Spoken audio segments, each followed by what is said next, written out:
Eccoci qua, buonasera e ben ritrovati a una nuova puntata di Tutti in Campo Spogliatoi. Grazie per essere con noi anche in questa serata di Pasquetta. È un giorno ovviamente un po' particolare per quel che riguarda il calcio. Questo solitamente è il luogo in cui si parla di calcio, si parla soprattutto di Padova. Ovviamente siamo alla vigilia della finale di ritorno di Coppa Italia che domani il Padova giocherà alle 20 allo stadio di Catania. Non parleremo però in questa puntata di calcio, né di violenza negli stadi, né del fatto che domani si giocherà a porte chiuse per le vicende che tutti conosciamo. Abbiamo deciso di dedicare questa puntata, visto che il campionato per un attimo passa un po' in secondo piano, a una tematica che riguarda migliaia di società del nostro territorio, non solo di calcio, di tutto il mondo sportivo, decine di migliaia di persone che tutti i giorni calcano i campi, le palestre, che nuotano in piscina, che pedalano sulle nostre strade, insomma tutto il mondo dello sport. Lo vedete in sovraimpressione, parleremo di riforma dello sport questa sera. Vi presenterò tra pochissimo i nostri ospiti, abbiamo un parterre assolutamente d'eccezione. Come sempre però, come tutti i lunedì, c'è Corinna al mio fianco che quindi saluto. Ciao Corinna, buonasera. Buonasera e benvenuti. Vi ricordo il numero per i messaggi 345 334 1171.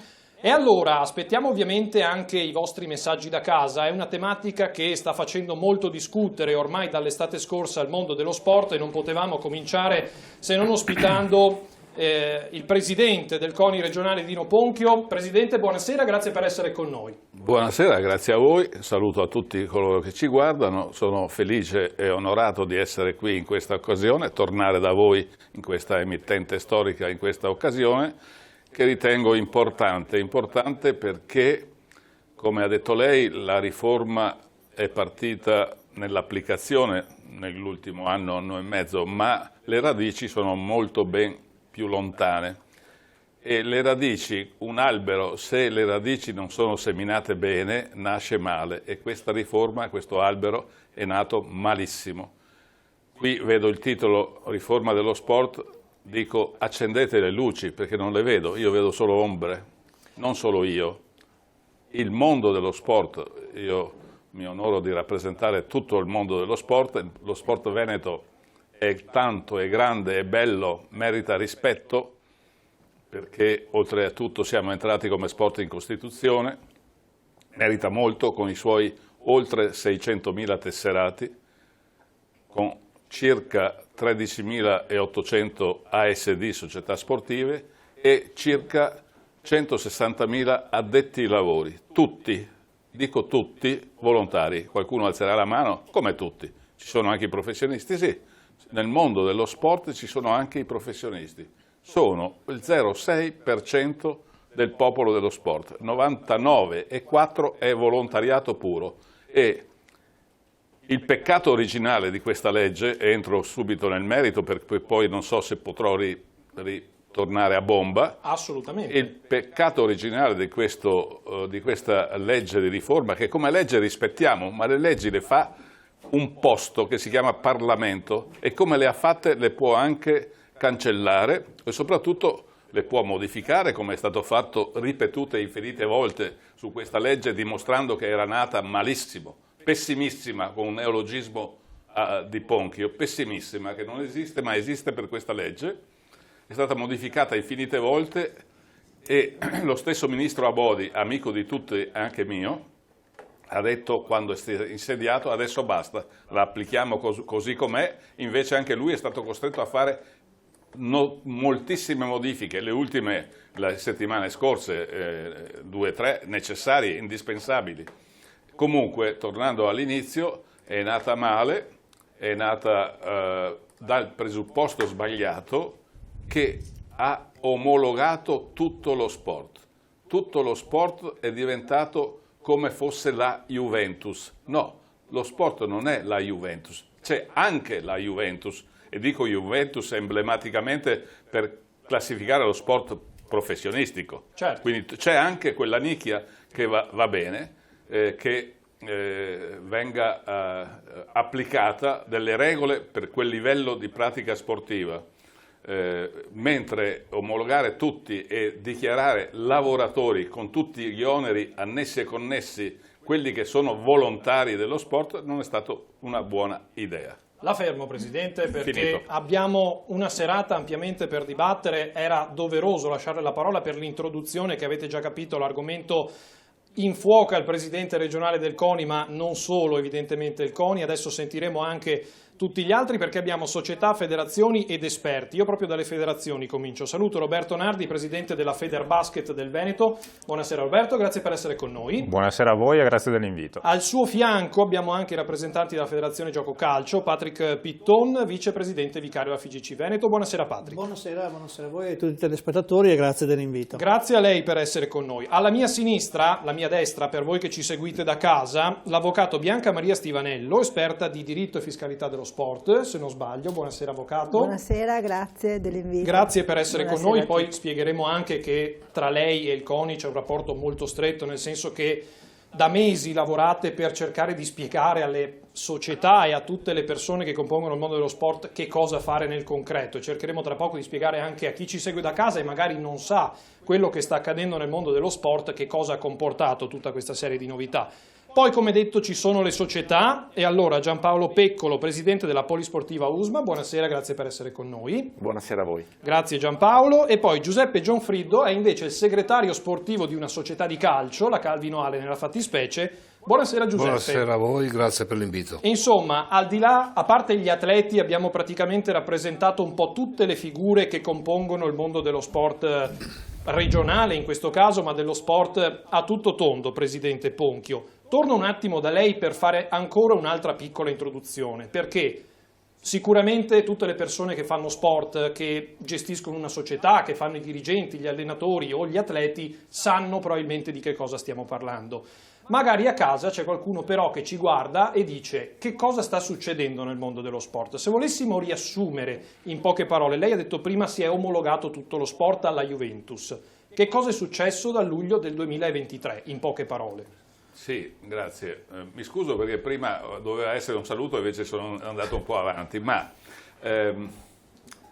se vogliamo dare... io ho usato l'immagine Juventus proprio per dare un'idea di quello che sono alcuni dei problemi dell'applicazione di questa legge, ma soprattutto voglio dire che questa pessima legge ha costretto le società, allora, con la premessa che il mondo dello sport andava regolamentato, ma non in questo modo, perché la politica, e sono i miei slogan mutuati da tutto il mondo ormai, la politica che doveva occuparsi di sport l'ha invece occupato e non va bene.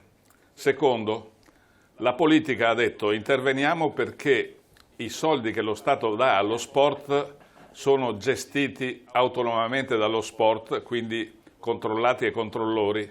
Io personalmente, e qui parlo come Ponchio e non come presidente del CONI, mi fido di più di soldi distribuiti al mondo dello sport dal CONI, ente superiore, ente pubblico superiore, ente morale superiore, controllato in modo triangolato, doppio, triplo, quadruplo da tutto il Consiglio nazionale del CONI, quindi dal mondo dello sport, che distribuisca i contributi dello Stato, piuttosto che li distribuisca lo Stato con criteri politici. Io non devo fare carriera, quindi dico quello che penso. Terzo, la legge dello sport, lo sport che andava regolamentato perché c'era un po' di confusione, ha portato al fatto che si è varata una legge tout court, in fretta, non meditata, non pensata, non, come si può dire, con le caratteristiche di salvaguardia dello sport, ma con l'ottica di punizione dello sport, perché qualcuno a livello di Agenzia delle Entrate ha detto nello sport c'è possibilità di drenare soldi e quindi facciamolo. Lo sport non ha soldi da drenare, ha solo volontari, e quando dico volontari sono anche coloro i quali prendono di rimborso 5, 6, 8, come era precedentemente, 10.000 euro all'anno, che vuol dire 800 euro al mese. Non si è professionisti a 800 euro al mese, ma mettendo questi volontari a livello di dover essere iscritti come, e poi abbiamo l'avvocato Stivanello, Bianca Maria Stivanello, che è esperta di questo, non entro nel merito, ma costringendo le società a ricorrere a professionisti esterni, che sono commercialisti, che sono consulenti del lavoro, che sono notai per cambiare lo statuto obbligatoriamente, e pur se modificata la legge con criteri un po' meno ottusi, queste spese fisse permangono, e le spese fisse vuol dire circa per le piccole società un 20-30% in più. Il 20-30% in più di costi fissi per le società piccole ma di grande valore naturalmente per quello che fanno, vuol dire tre cose, tre possibilità, opportunità: o consorziarsi, che è un bene, fare pool e quindi per cercare economia di scala, o morire, che è la cosa peggiore, chiudere. Ce ne sono già molte che stanno chiudendo, moltissime, o la terza, ancora negativa, scaricare questi costi aggiuntivi sul vero sponsor dello sport italiano, che non è né lo Stato né le regioni, sono le famiglie che mandano i ragazzi a fare sport e pagano mensilmente le quote.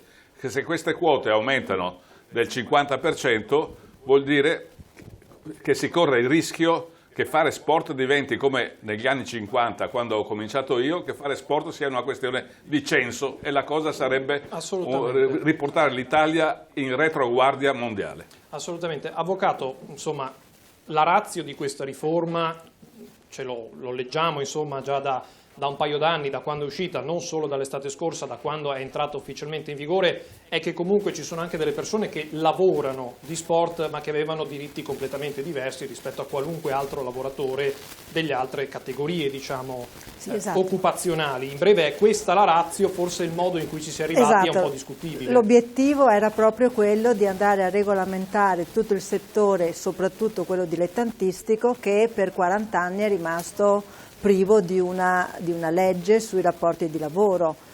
Quindi fino al 1° luglio del 2023 tutti coloro che prestavano dell'attività e venivano remunerati nel settore dilettantistico non erano considerati lavoratori, perché i lavoratori erano solo coloro che militavano nei campionati, nella Juventus, come ha detto prima il Presidente, no? Quindi nei campionati professionistici, che sappiamo oltre al calcio abbiamo la pallacanestro di Serie A e poi ciclismo e golf. Tutto il resto dello sport è, cioè voglio dire, il professionismo è solo la punta dell'iceberg, no? Tutto il resto dello sport non era regolamentato, e quindi effettivamente ci poteva essere un problema di tutelare dei professionisti di fatto, dei falsi dilettanti, e quindi andare a colmare quel divario. Il problema qual è? Che per attuare questo principio si è introdotta una sorta di rivoluzione epocale, andando a definire per legge lavoratori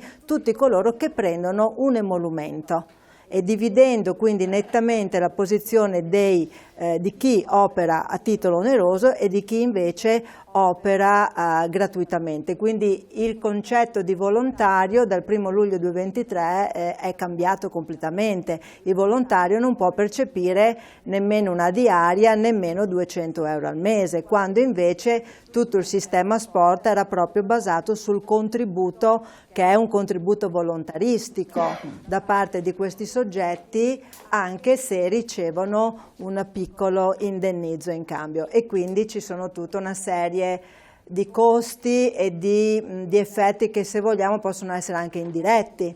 Certo. Quindi poi, se c'è tempo, possiamo entrare un po' più nel dettaglio. Se il collaboratore non supera la somma di 5.000 euro al mese, effettivamente, all'anno, effettivamente alla società questo non comporta degli oneri aggiuntivi in termini economici, perché non ci sono da versare né contributi né imposte, però c'è tutto una conseguenza indiretta, la gestione dei contratti, la comunicazione, gli adempimenti e altre conseguenze. Il fatto che catalogando come lavoro queste prestazioni abbiamo delle preclusioni per chi percepisce la NASPI, preclusioni per chi è un dipendente pubblico che deve chiedere un'autorizzazione e spesso non viene rilasciata. Preclusioni per chi è un pensionato che magari è andato in pensione con quota 100, 103 e non può dare il suo apporto, quindi a cascata le conseguenze sono molte altre rispetto a quelli che possono essere i risparmi, diciamo, in termini certo. di oneri contributivi o fiscali. Assolutamente. Vengo dalle federazioni un attimo, lo chiedo ad entrambi. A vostro modo di vedere ce n'era bisogno di questa riforma? Roberto.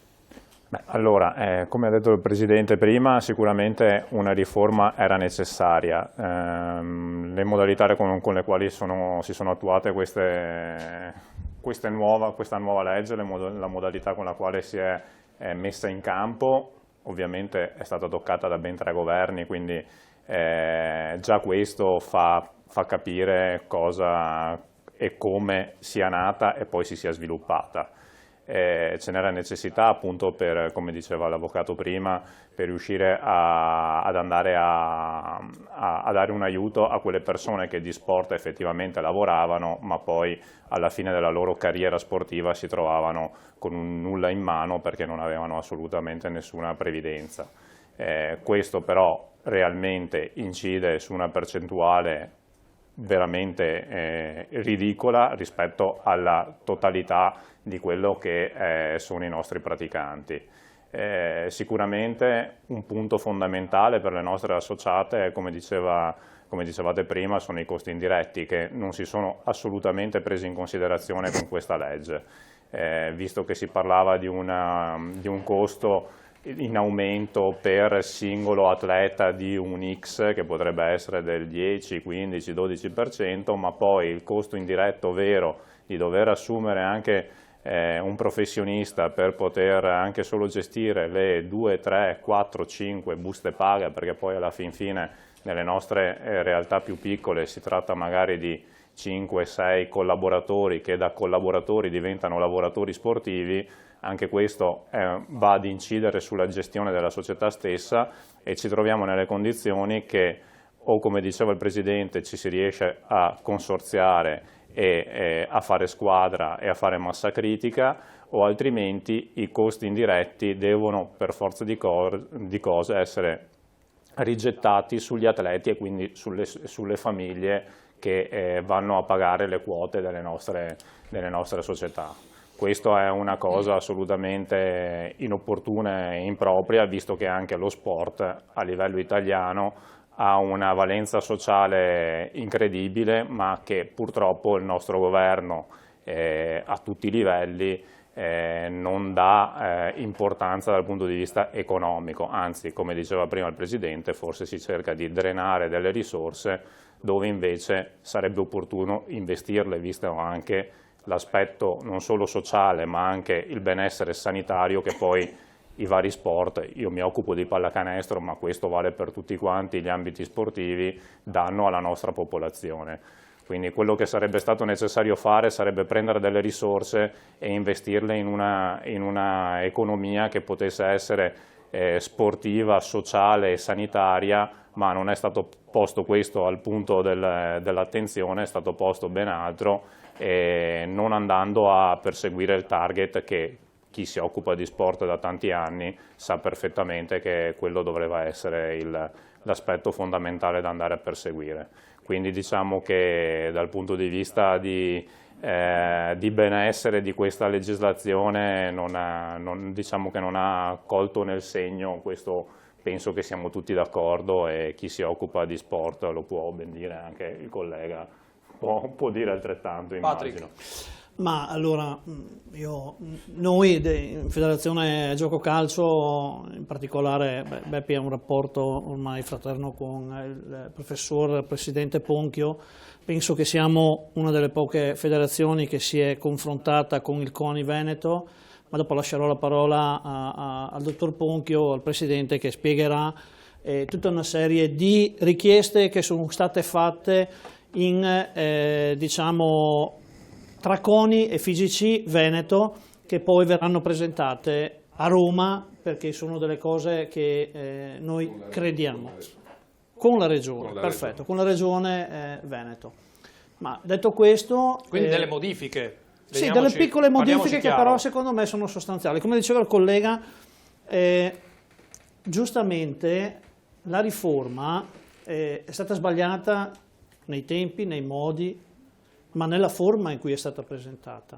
Noi dobbiamo ricordarci, come si diceva poc'anzi, che le nostre società si sono sostituite a tutti quegli enti promozionali o alle parrocchie che non esistono più nei nostri piccoli territori. E queste persone, che sono volontari, che io, tra virgolette, definisco una ricchezza che poche attività hanno in alternativa a quello che abbiamo noi, volontari. Noi siamo ancora in attesa in FIGC, con quell'elenco, Presidente, che hanno emanato neanche 20 giorni fa, l'elenco del mansionario, delle figure che possono entrare all'interno del collaboratore sportivo. Noi abbiamo delle figure che non sono codificate, quindi se uno percepisce più di 1.800 euro al mese, cioè 1.800 euro all'anno, 150 euro, perché la definizione del volontario è ben catalogata, fino a 150 euro al mese di rimborso spese, ovviamente sempre e comunque sostenute. Sì. O documentate o oppure perfetto, certificate dal consiglio direttivo della società. Esatto. Va bene. Queste persone, ci sono alcune figure, tra cui addetti alla manutenzione del campo, autisti, chi fa le pulizie degli spogliatoi, che non sono ancora codificate. Cioè, noi abbiamo queste figure che se dobbiamo regolarizzarle come co-co-co ordinari.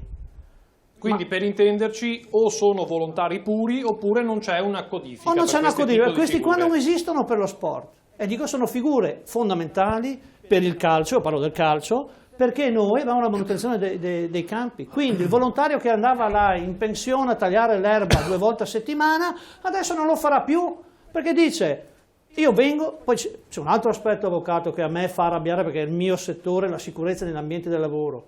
Le società si devono sobbarcare di una spesa fondamentale, perché le nostre società non sono più società ASD, sono piccole e medie aziende. Se consideriamo che promozione eccellenza, i campionati d'elite, dei campionati regionali, abbiamo 60-70 co-co-co, cosa vuol dire? Vuol dire che diventa una piccola media azienda che tu devi applicare l'81-2008, il testo unico sulla sicurezza nell'ambiente di lavoro.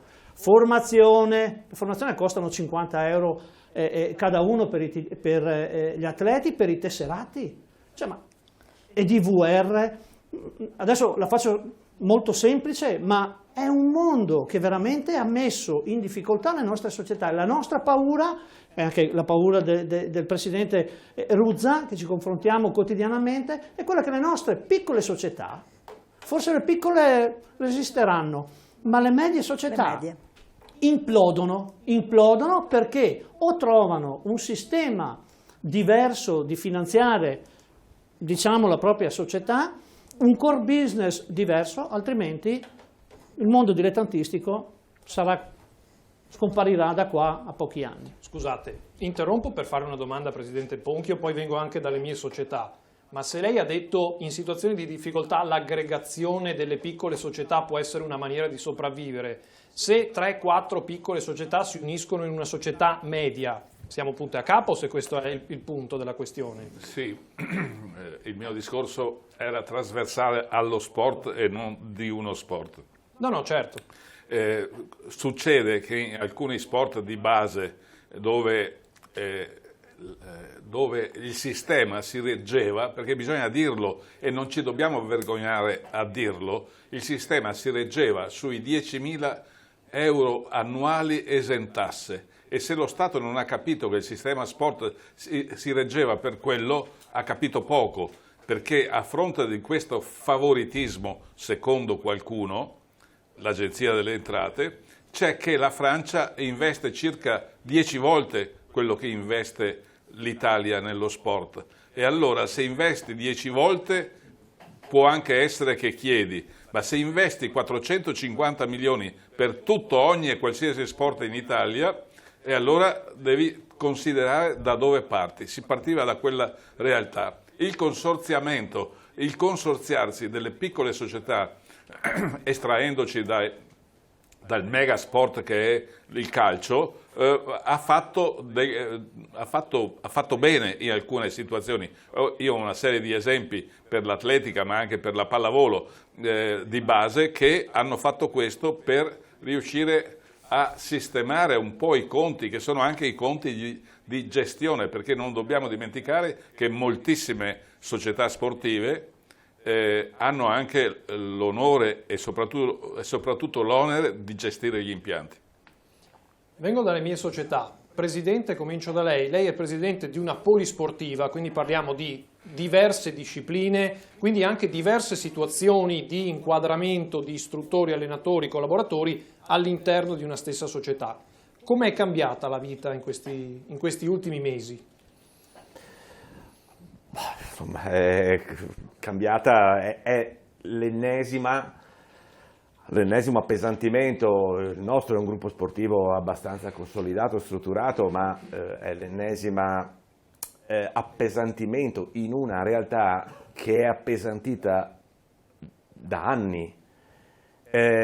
L'ultimo passaggio per dare ragione a quanto diceva Pitton è che noi, che gestiamo anche gli impianti sportivi, non avevamo personale assunto, adesso abbiamo 3 dipendenti con 13ª e 14ª all'USMA Padova, non parlo di una società, assunte con busta paga, 13ª e 14ª, diritto alle ferie e ovviamente diritto alla malattia e tutto il resto. Era una situazione a cui, giusto o sbagliato, ma non eravamo preparati, adesso abbiamo dovuto organizzarci così, in un contesto che ha visto una serie di appesantimenti. Cioè, il problema è che è capitata anche questa riforma, che è un decreto legislativo, quindi è un atto di governo, quindi il governo poteva fino all'ultimo metterci le mani e non ha ascoltato, penso, miriade di inviti a farlo, perché parti dalle responsabilità sugli impianti, dal defibrillatore, dal corso sulla sicurezza per gli allenatori,